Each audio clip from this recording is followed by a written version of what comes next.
Very good. So for this evening's talk on something to do with Buddhism, life, spirituality, another talk on how to be a happier human being, tonight's talk will be on... I like to make things exciting in these Dhamma talks. So wait for it. On patience. Because sometimes people, they just want to find out, they want to know, they want to get somewhere. And patience is one of those qualities for those of you who are traditional Buddhists. You know, it's the Buddha actually said, Kanti paramang tapo titika, that patience is the highest of all the spiritual qualities. So what does it mean by being patient? You can just see just how many people are rushing around this world trying to get somewhere. And often think, where are you trying to get? Sometimes, you fly off to Thailand and you fly back again. Sometimes you go home and you come back here. You come back here, you go home again. Have you ever noticed you always finish off where you started? That's why sometimes I see these poor horses on this horse racing. They go round and round and round, they never get anywhere. Or Olympic Games, the same thing. If you go on a sprint, they go round and come back again. High jump, you go up, you go down. That's just the life. You never really get anywhere, do you?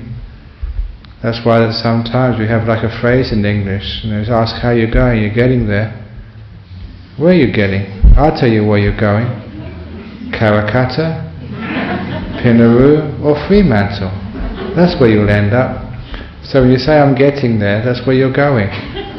So is that really where you want to hurry to end up there? So instead of doing that, instead of trying to get somewhere, instead of trying to sort of go somewhere, what patience means is being here. Being with what you have. Now that's sometimes very difficult, because what you have is sometimes really unpleasant, really nasty, really difficult to bear. Like mother-in-law, husband, wife, kids, sometimes these people can drive you crazy. But if we don't have that patience, then we miss so much of life. In fact, sometimes you ask a person, how old are you now? And where's all those years gone?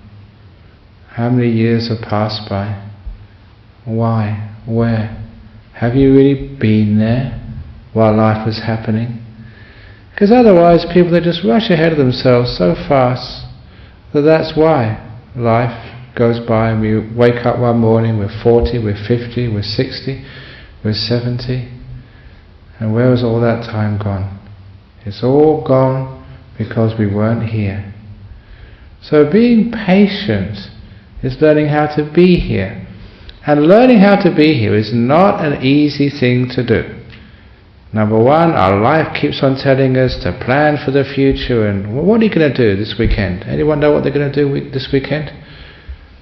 Absolutely uncertain. You don't know what's going to happen this weekend. So you may have sort of plans, but tentative plans.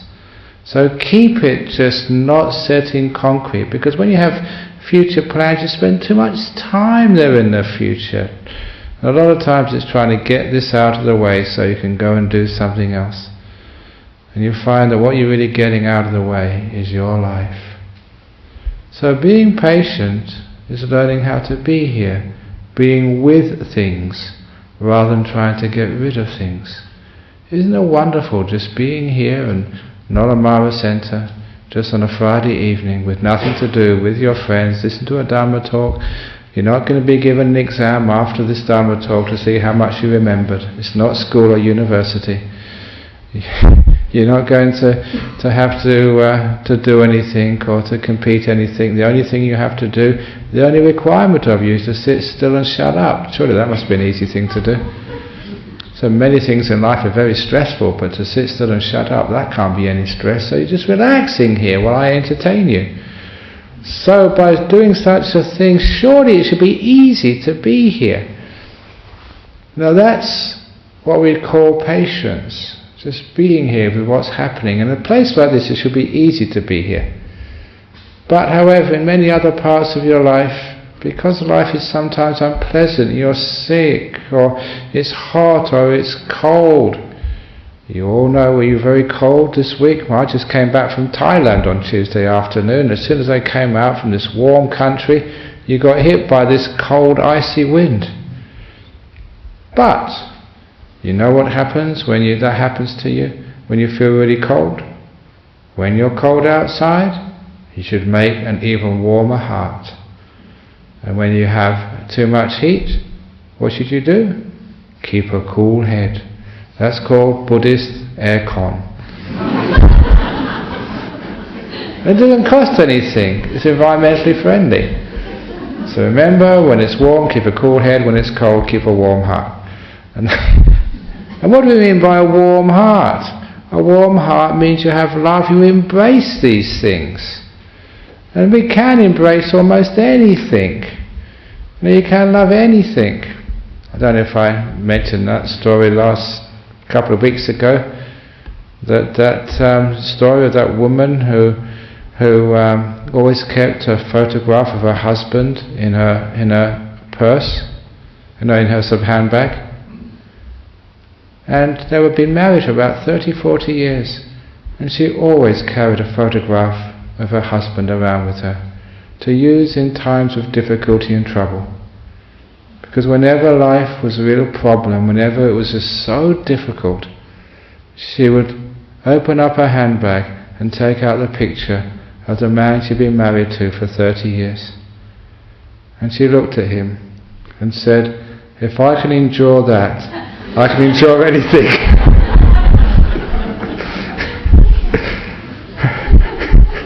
So that put all the problems in perspective.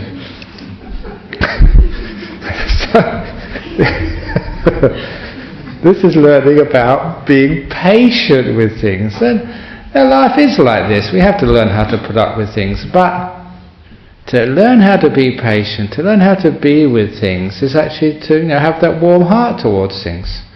Well, when life gets difficult, have a bit of a cool head, so you don't get too upset. And that's actually learning patience, a cool head and a warm heart.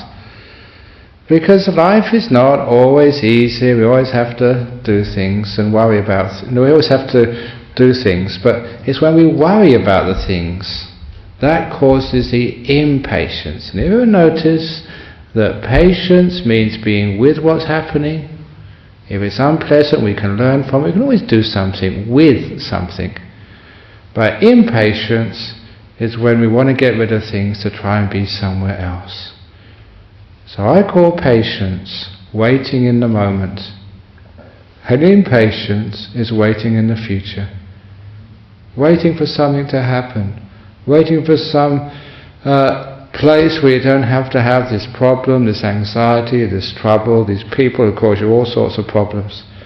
Waiting in the future for something to happen, rather than waiting in this moment. The idea of waiting is a very beautiful word, because it doesn't just mean being patient.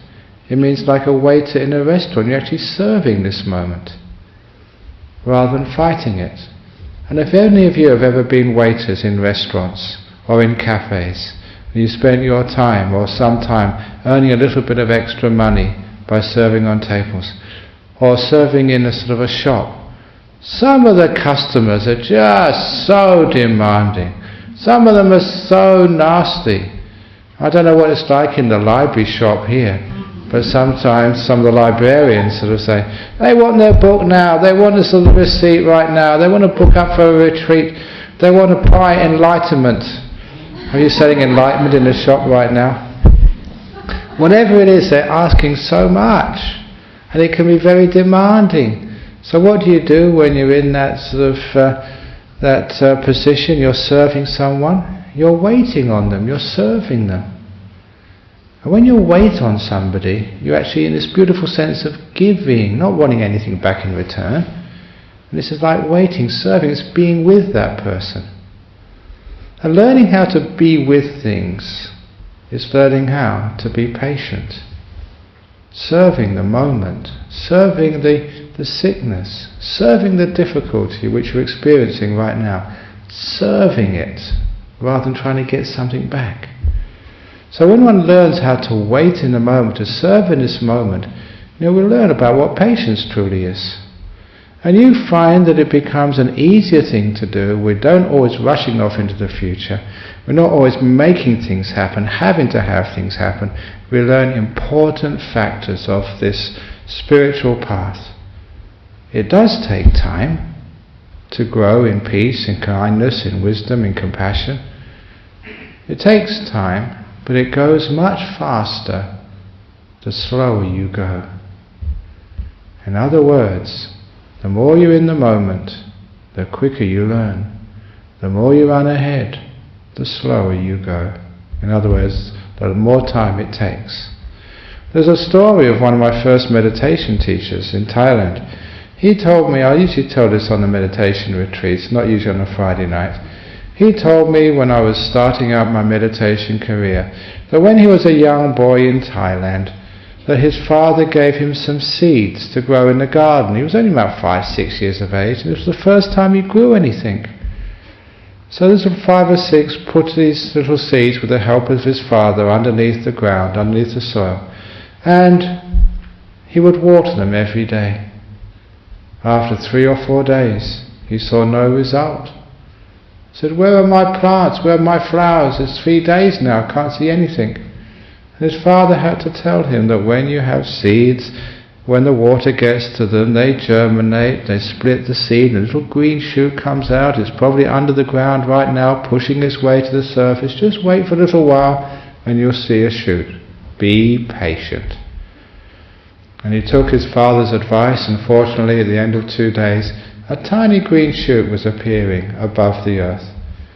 So he decided to water those flowers 2 times a day. He was getting excited. And those flowers grew until about 2 inches high. And that's when he lost his patience. He decided to stretch them to make them grow faster. And he killed every one of them. But he learned a wonderful lesson. You can't stretch nature. Nature takes its time to grow. So this is many things I see in life. You can't stretch nature. You can't make it grow faster.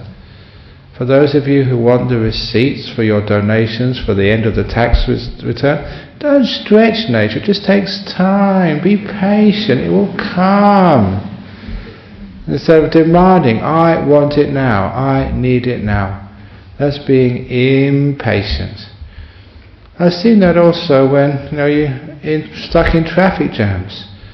There's no real traffic jams here compared to places like Bangkok. So what do I do, when I go to Bangkok? I'll tell you what I do, what happened to me last week when I went to Thailand to teach a meditation retreat. And this is how a monk is patient. Because I landed at the airport and it was a 220 kilometre ride to the retreat centre where I was giving my retreat. So it usually takes about 4 hours. So what does a monk do for a 4-hour journey? I'll tell you what I did. I got police escort. Only took me 2 hours. That's what happens when you're a patient monk. You get there faster than anybody. It's really fun being a monk, having a police escort, but I was very disappointed when I came back to Perth. Where's my police car? But actually once when I was in Sri Lanka, I was given a police escort down the Gore Road, a very busy road. And so, I had a policeman in front of me in the car with the sirens wailing, and I was sitting in the back with a friend who was a driver. And the driver's, I think his brother, passed him on the other side of the road. He didn't realise he was taking a monk to sort of an important engagement. And his brother, seeing his, the friend seeing his brother behind a police car, sort of rang him on his mobile phone. Are you in trouble? Do you want a lawyer? Is there anything I could do? So that's one of the troubles if you're following a police car. People think you've broken the law. But anyway, being a patient person, you don't worry if you get there. Whenever you get there, doesn't really matter because you're not really going anywhere. You're always where you are. Maybe the situation and the scenery around you changes. But it doesn't really matter, you're always here. So learning how to be patient, learning how to be here with what you have and learning from it. And when life gets difficult, instead of trying to get rid of it, and when's it going to get out of the way, when's it going to be finished, you learn to be with it, to learn from these things, because that's what life is really all about. That's what we're here for, to learn. And if you're not patient with things, if you try and get rid of things too quickly, you miss these wonderful opportunities from learning and growing and being much more beautiful people. During the week when I came back, somebody sent me a fax about a story of a man in Singapore. They wanted me to talk about it because it's an inspiring story, and it does fit into this talk. And there was actually an article which was in one of the newspapers in Singapore about a man who had some spinal problem and had an operation, and during the operation the surgeon actually dropped an instrument on his spine and paralyzed him. It was a surgical accident. What would you do if that happened to you in Australia? Would you sue the doctor? This guy said, I forgive you. It's an accident, never mind. Even though he was paralyzed, he forgave the doctor and had no anger or ill will. And so, not hardly being able to walk, just to be able to stagger with incredible pain, he goes to the hospital every week to help some of the medical students learn about these difficult conditions like paralysis. He offers his time there for free, without a complaint, just getting on in his life, not with any negativity, but learning how to be with his so-called disability. And this is an important thing in life. A person can do that, and he's inspiring so many people apparently, simply by the fact that something terrible happened to him.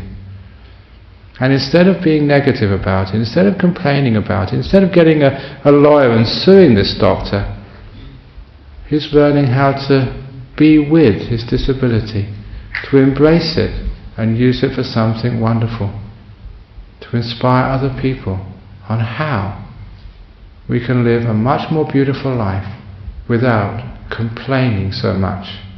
And indeed, this is a core teaching of the Buddha. He said, even though your body hurts, your mind doesn't need to be hurt. He said there's two types of suffering. There's the physical suffering, which sometimes we just can't do anything about. And there's the mental suffering, which we can do everything about. He said, whatever you have to experience in this life, it's the mental suffering is a big problem. Which is why that I've noticed that here in a country like Australia, people are just so well looked after, so well fed, got such good medical care, and such a high suicide rate. Doesn't make sense, does it? We're very healthy, well looked after physically. But why do sometimes people kill themselves? And the reason is the mental pain. People don't kill themselves. They don't jump off bridges or shoot themselves or hang themselves when they've got cancers. They kill themselves for emotional reasons. The pain in the mind is far, far, far greater than the pain in the body. No matter how much physical pain you have to bear, the mental pain hurts more. When you really understand that, you understand just that if we learn how to deal with the mental part of the pain, like that fellow from Singapore learned how to do. Yeah, you're paralyzed, you're in sort of great physical pain, but his mind was strong and wise enough to learn a little bit about patience, to be able to be with things, rather than wishing he was somewhere else, or wishing that the pain would go away. Learning how to be with things is an important part of our spiritual life.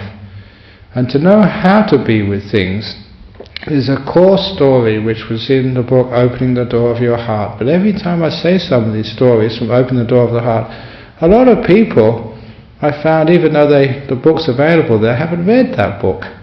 So I don't mind telling these stories. When I ask people in Thailand, and the book in Thai is very popular over there, it's sold about 300,000 copies by now. So, how are you patient? There's a very core story, something you can take home and put into practice, the Emperor's 3 Questions. A powerful story which did change my life when I first read this in a book of short stories by Tolstoy. How to be patient, and basically how to live life. There was an emperor who was way ahead of his time because he had it up to here with organized religions. Buddhism is not an organized religion, is it? If you try and get anything organized in this place, you find how it is not an organized religion. We get by, with best wishes to the Vice President and to our committee. Yeah, we get by. We manage to sort of do things eventually.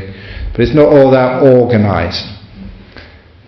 So it's not an organised religion. So he had it up to here with organised religions. So powerful person, he wanted to get his own religion, so get the best from here and the best out of there, like modern people today. To find out something which worked for him and which was practical. So after a lot of contemplation, talking to wise people, discussing with his ministers, he finally came up to 3 questions, 3 essential questions. If he had the answers to these questions, he would have all the religion and philosophy he needed. Keep it simple was his motto. So the 3 questions were: when is the most important time? Who is the most important person? And what is the most important thing to do? And those were his 3 questions. And the short story told his journey to find out the answers to those 3 questions. And he never found those answers from a monk or from a priest or from a book. He found those answers from his own experience of life. And the answer to the first question, when is the most important time? What's the answer? Now, that's the right answer. So when is the most important time to say sorry?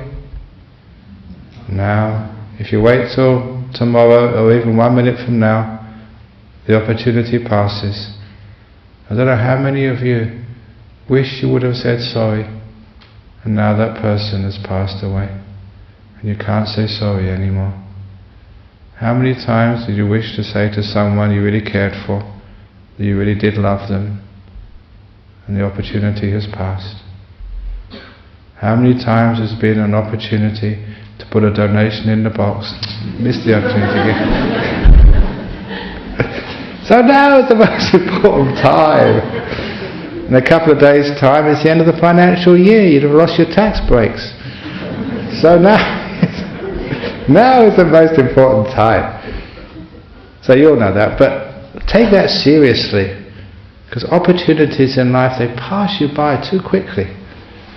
And if you don't are in the moment and realise that now is the most important time, don't put it off until tomorrow. Anything really important, do it now. Now is the most important time. And the next question, who is the most important person? Now those of you who've heard the story before, who read the book, please shut up. Because I love having this little game and having a bit of fun. Who is the most important person? Any ideas? Yourself. Someone says to yourself. Please put up your hand if you think it's yourself is the most important person. Too many of you are scared, I think. Or you know the story, because that is the wrong answer. It's not yourself. But many people think that's the right answer. I thought that was the right answer, but that misses the point of patience. You aren't the most important person in the world. The most important person in this story is the one you're with, whoever that happens to be. And sometimes not even the one you're with, the dog you're with. That's the most important dog in the world right now, when it's barking, when you're with them. The pain you're experiencing is the most important person. Whoever you're with, that's the most important thing in the world, because that's your life, that's your experience. And the most important thing to do is not to shoot the dogs. The most important thing is to care. To care for those dogs. To care for the person in front of you. To care for this moment. To be patient with it. Embracing it, respecting it, and allowing it to be. This is what we mean by patience. That little simile, or that story of the Emperor's 3 questions, now is the most important time. The one you're with is the most important person or thing. And the most important thing to do is to care. Became the answers to those Emperor's 3 questions and made him a very wonderful man. A very efficient emperor, a spiritually very profound person, very deep, very wise, very caring. And it's also very useful in your life. There was one of the disciples from Penang a couple of years ago. She heard that story and she put it to her life and customer relations. And she was in a big firm in Penang, and she came up to tell me with great glee that she applied for a promotion, a prestigious promotion. She had 150 other people applying for that job. She got it. And she said she got it because she used the Emperor's 3 questions. Whenever she was in customer relations, whoever was in front of her, whether it was her boss, a customer, or a co-worker, they were the most important person in the world for her. Now was the most important time. And she cared. She cared for this person. They felt it. When you can have that attitude, now's the most important time, the one you're with is the most important person, and the most important thing to do is to care.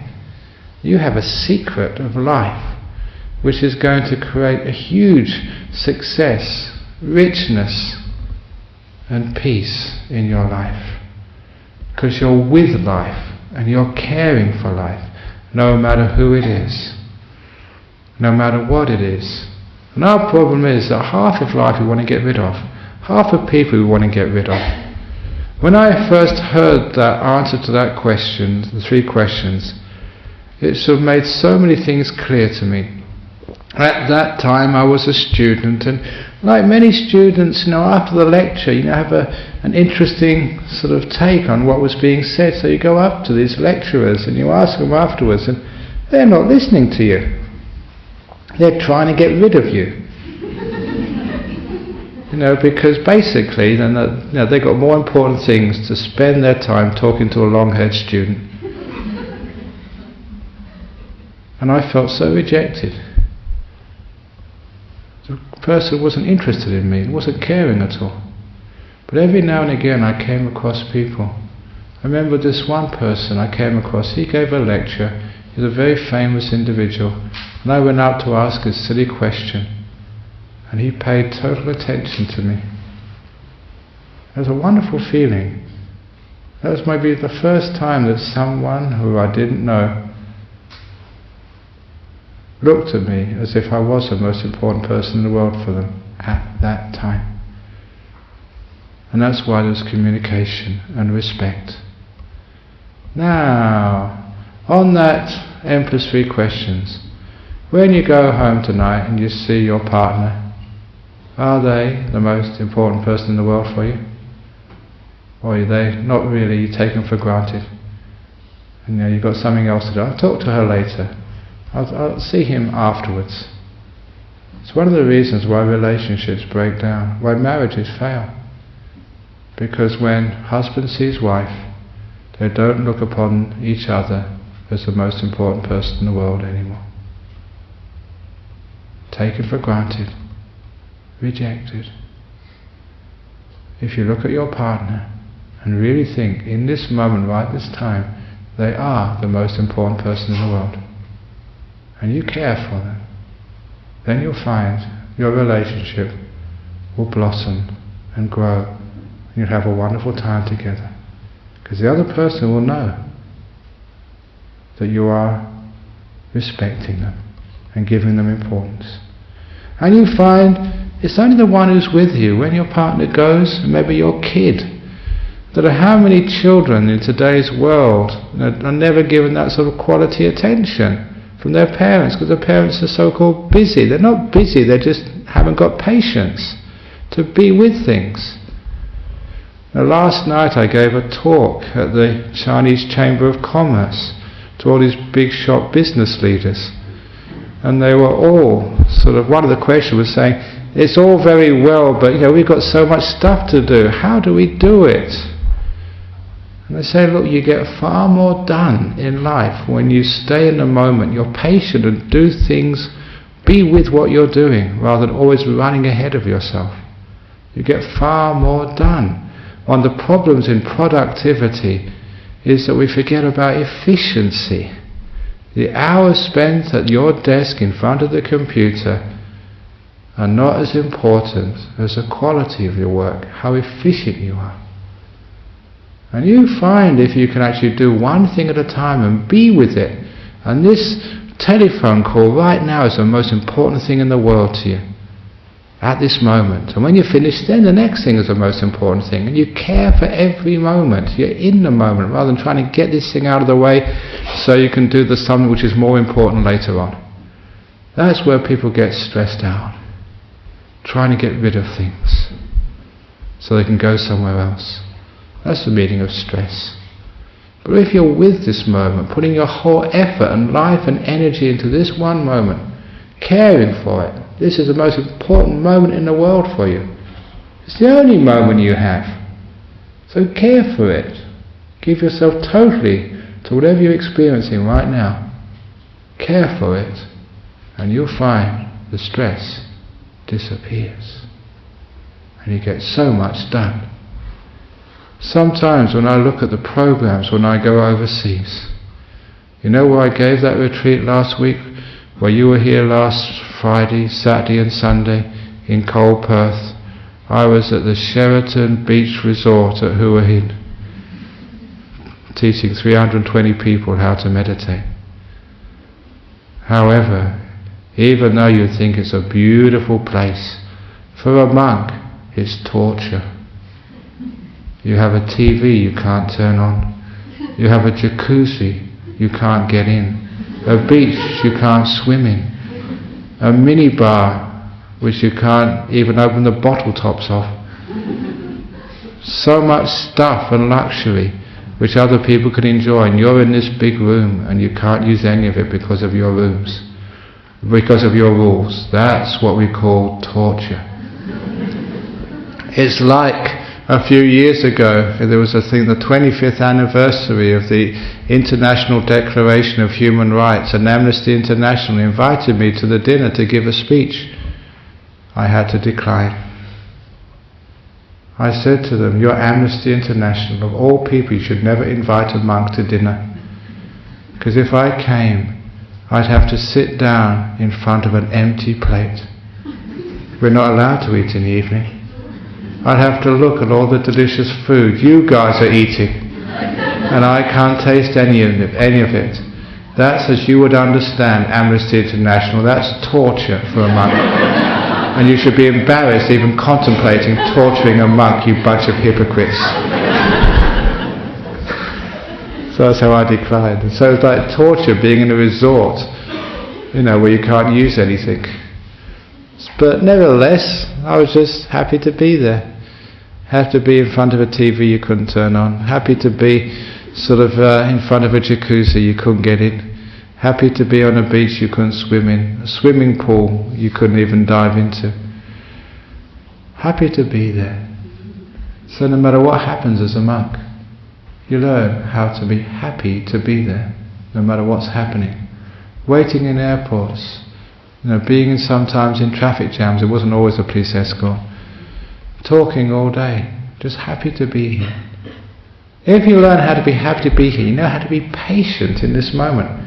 Now whether you're a monk, whether you're a lay person, a business person, whatever, there's always tough times and easy times, but the point is it's easy to be with the easy times, to wait in this moment when this life is very good, but actually you can't even do that, most of you. You're having a good time and you're sort of waiting for it to be over. People usually go on holiday, they can't wait to get there. And when they're there, they can't wait to get back home again. That's why even on that last day of the retreat, which I was in Hua Hin, in Thailand, we didn't finish the retreat until mid-afternoon. People had their bags packed before breakfast. What are you packing your bags for so early? You haven't left yet. Is that what you do? Always pack your bags early, just in case? We don't live in the moment, we live in the future. And because we live in the future, we're never here. Because we're never here, we never know patience. We never know about this is the most important time. The thing you're with right now is the most important thing. And to care. Maybe the caring is the most important, because the caring is valuing something. This is important. So last night one of the business people said, look, it's so hard sometimes being in business. You have to really push through a contract, you have to spend hours working on it. And I said, look, you chose to be in business, that's what business is like. Now you have to give that extra hours sometimes. But you've got a choice there. You have to do that contract. Enjoy it. Enjoy the struggle, enjoy the bit of extra work you have to do. Why not? You've got to do it anyway. Care for it. And that's what I've done as a monk. I don't just sit here all the time. Just a couple of weeks ago, when we were all that rain, just before I gave the talk last time, I was out there at the meditation retreat centre, sort of getting soaking wet like all the other monks, and just pulling some of the old building materials which got buried under some earth and some trees.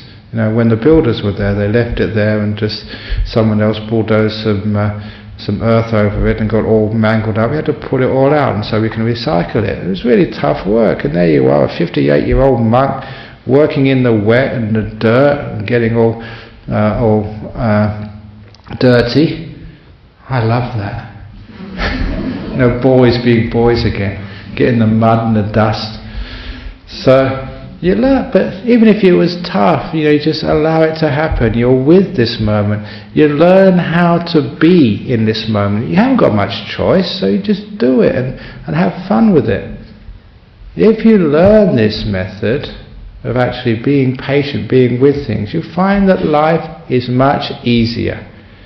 Perhaps the most important experience I had about this was when I was still with Ajahn Brahm, my master in Thailand. And sometimes people say, how did he teach you? Especially, actually by this time I was fluent in Thai. When you first went to places like that, this Ajahn Brahm couldn't speak a word of English. Actually, he did learn one word of English when he went to London for a few weeks. And when he came back, we asked him in Thai, did you learn any English? Any English words when you were staying in London? He said, yeah, I learnt one word. What was that? Cup of tea. That's the only word. Because being in London, he heard that all the day. Cup of tea. You want a cup of tea? Have a cup of tea. So that's the only word in English he knew. That's probably because he was Ajahn Brahm. But anyway. But how did he teach us? And this is an example of the wisdom of a great monk. It was more like by example, by object lessons. Because on this one occasion, we were just building a main hall in his big monastery in Wat Pah Pong, where he lived. And once the hall was finished, there was all this earth left over. And so, guess who had to move it? The monks. Free labour, exploitation. We didn't have a union in that time. I always thought we should have started a union so we're not exploited by these senior monks, but now I'm a senior monk and I exploit my younger monks, but that's just part of it. It's not really exploitation, it's giving the opportunity to make good karma. So on this occasion Ajahn Brahm was giving us the opportunity to make good karma. We had to move all this earth, and it was a huge pile of earth. Now imagine, this is not sort of Bangkok, not some city, this is out in the jungles, in the forests. Many of you may have gone to these monasteries, but they're much thicker in those days, and now it's really nice. In those days it was thick forest, lots of mosquitoes, We'd have hardly anything to eat, very small amount of food. The meal was over by about 9 o'clock, and so the rest of the day from 9 o'clock until you couldn't see anymore, well, you couldn't see, you got lanterns out, we were shoveling and pushing earth all day. So what was that, about 15 hours, it was about 13 hours of solid work, sort of pushing earth, labouring in the hot weather, sticky, steaming and being bitten by mosquitoes. It was really tough work. But you had a lot of faith. This was for your teacher, for a monastery. So you didn't mind doing that. For 3 days it took us to move the earth to where Ajahn Chah wanted to put it. And after the earth we finished, we thought, great, now I can have a shower, wash my robes, and tomorrow do some meditation. What happened that night? Ajahn Chah went to visit another monastery. And so the second monk, the deputy monk, who's now the abbot who took over from Ajahn Chah, the deputy monk, after our morning meal, called us all together. He said, I've been thinking last night, so that earth's in the wrong place. Now we should move it somewhere else. And he had a good point. It made a lot of sense once he explained it to us. So another 3 days of hot work in the steaming, mosquito-ridden jungle, just one meal a day. It was tough, but you could do it. Patience and stuff. So 3 more days of hard, filthy work. And after the 6th day, we finished, we moved it to where we wanted. And again I thought, I'm going to have a nice rest tonight. Tomorrow I'm going to wash all my robes. They were filthy, they were stinky. And have a nice meditate the next day. But that night, Ajahn Chah came back. And after the meal, he called us together and said, I thought I told you to put the earth over there. Now you put it over here. Move it. So he had to move it again. 3 more days of hard, filthy work were in front of me. And it was at that time that I lost my faith. These stupid senior monks, they don't push the wheelbarrows, they just sit in the room talking to people all day. They don't have to sort of work hard, they don't have to enjoy mosquitoes and stuff. And I was really upset, I was angry. And like I was conditioned to do, if you're angry in a place like Australia or in England, what do? Swear. So that's what I was doing, swearing. Sort of in English, so the Thai monks couldn't understand what I was really saying. But they could see I wasn't very happy. One came up to me and sadhu to him. He gave me this incredibly powerful teaching. He told me, pushing the wheelbarrow is easy. Thinking about it is the difficult part. Pushing the wheelbarrow is easy. Thinking about it is the hard part. And that just went right to my heart. I stopped thinking about it and complaining. And instead, I just pushed. In the moment, caring for what I was doing, not complaining. And I found the wheelbarrow was very easy to push from that time on. It felt lighter. And those extra 3 days went by in a flash. When I thought 3 more days, I wasn't being patient, I wasn't waiting in the moment. I was waiting in the future, waiting for this terrible experience to disappear. But when I learned patience, I was in this moment, pushing a wheelbarrow, caring for it, and there was no problem at all. This is a thing when you know what patience is.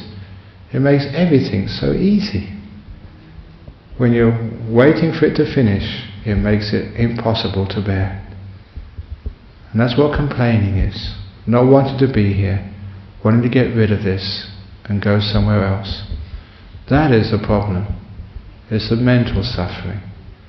So when I learned not to think about these things, just do it, it's fine. It actually was far more pleasant. It was fun.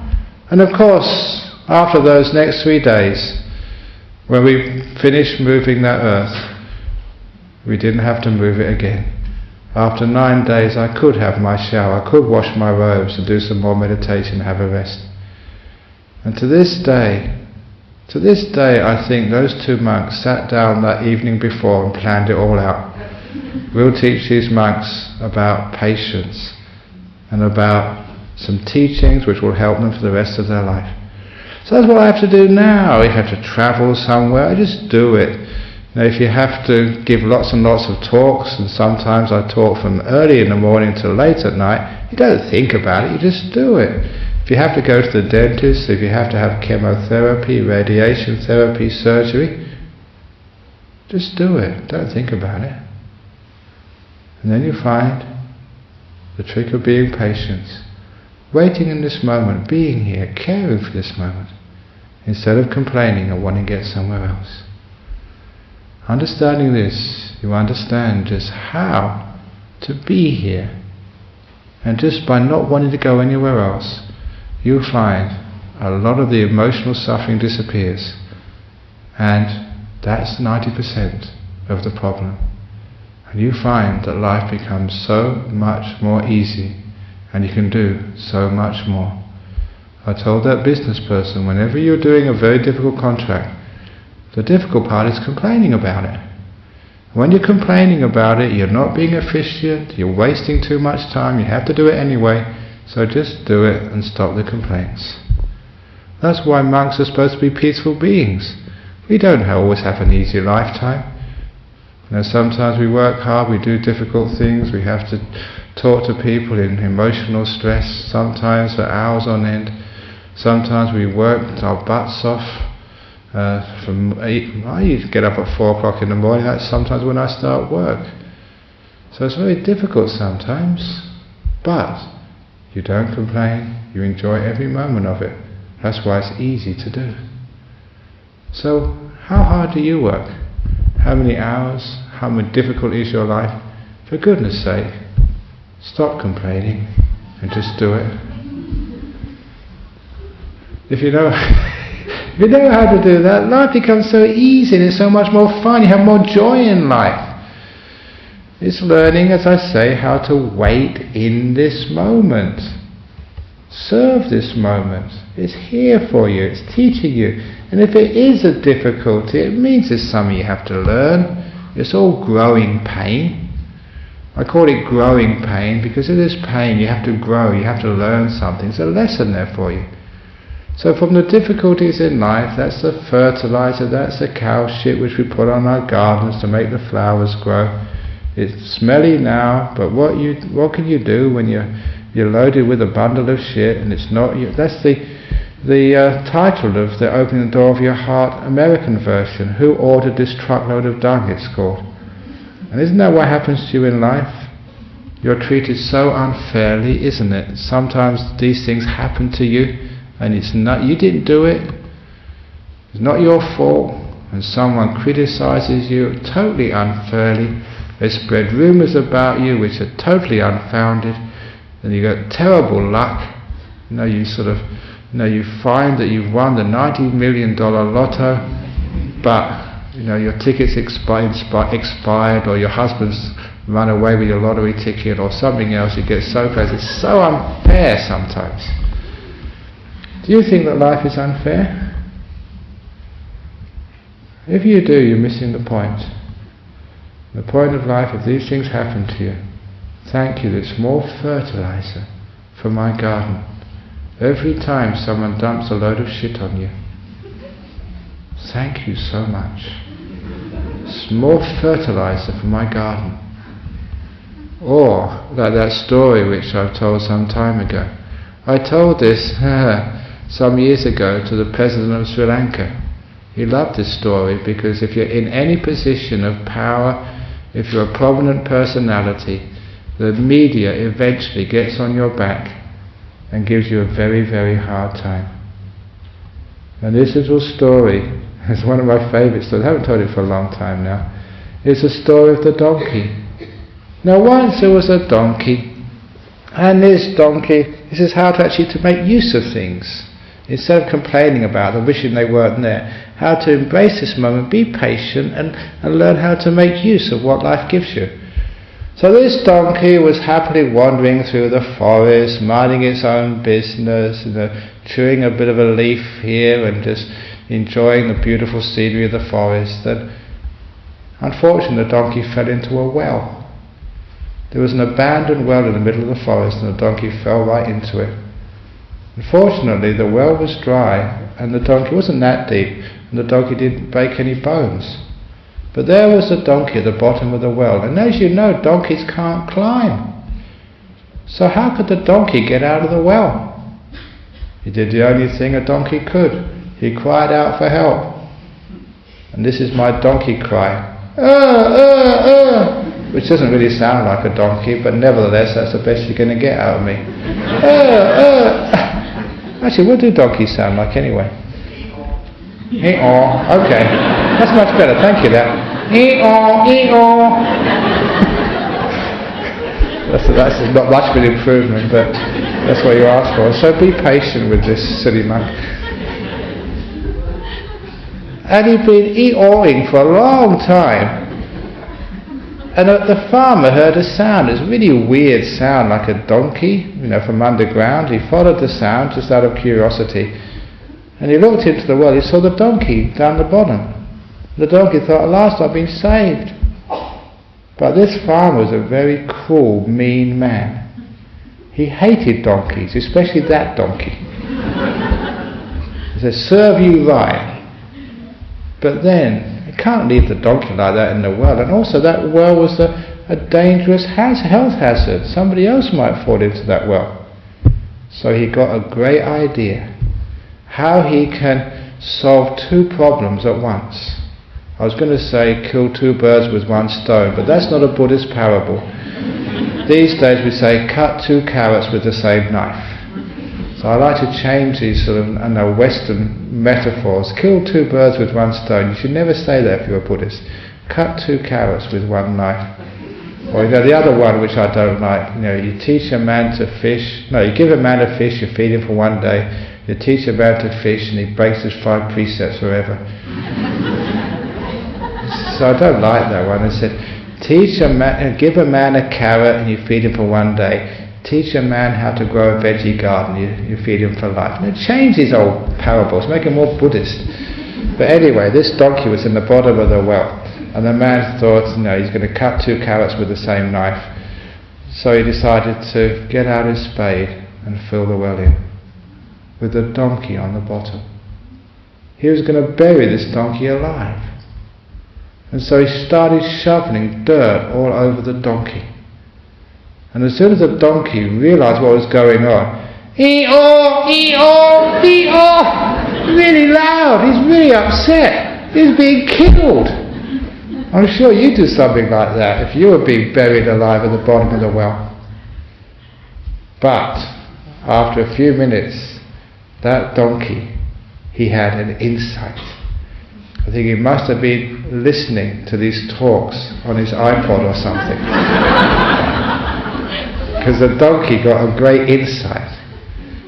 Just be patient. Embrace the moment. Don't try and get somewhere else, but learn how to make use of what you've got. The donkey was quiet. It didn't make a sound. And the farmer thought, I buried that stupid donkey. But what the farmer didn't realise, that donkey, the next shovel of earth which went on its back, all the donkey did was shake it off, snap it in, and the donkey was an inch higher. Another shovel of earth, shake it off, snap it in, and another inch higher. And that farmer was so busy shoveling, he didn't notice a pair of ears appear above the rim of the well. He didn't even notice a whole donkey head go above the rim, because every shovel of earth, shake it off, stamp it in, another inch higher.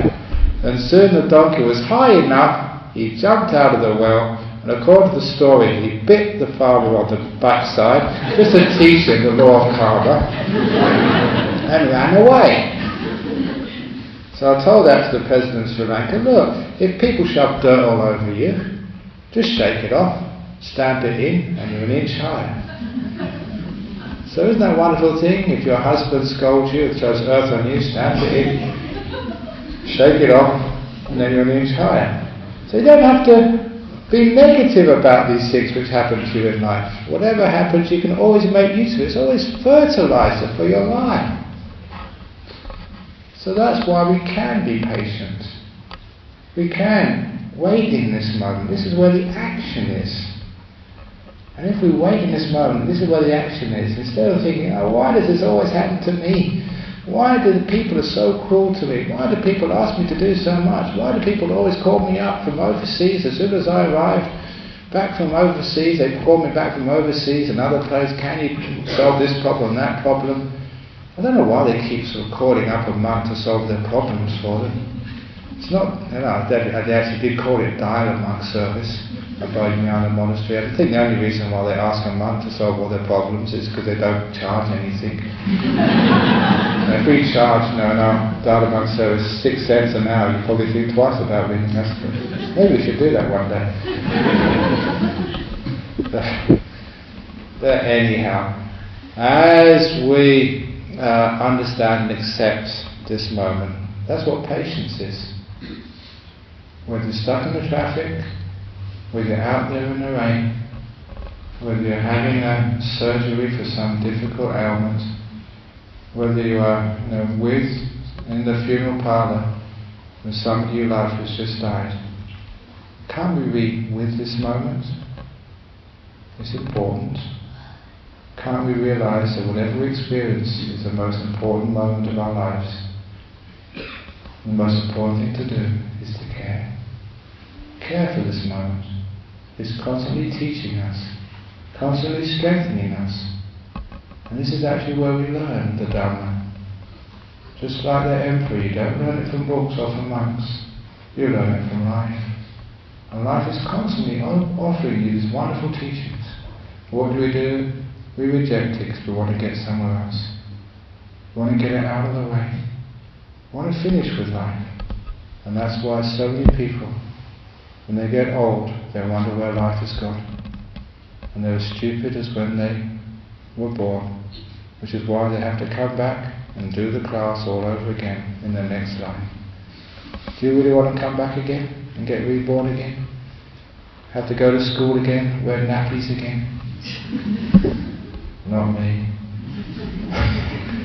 So if you don't want to get reborn again, whatever happens to you in life, please embrace it, be patient with it, wait in this moment, serve this moment, because it's got lots to teach you. That's my little talk this evening on patience. So has anyone got any questions or comments, hopefully not complaints, of this talk this evening on patience? So you can all be more patient people. Especially if you work in the tax office. It takes a while for people to fill out their tax forms at the end of the year, so be patient. I'm still waiting for a question. Are you waiting to go? Okay, we'll let you go now. So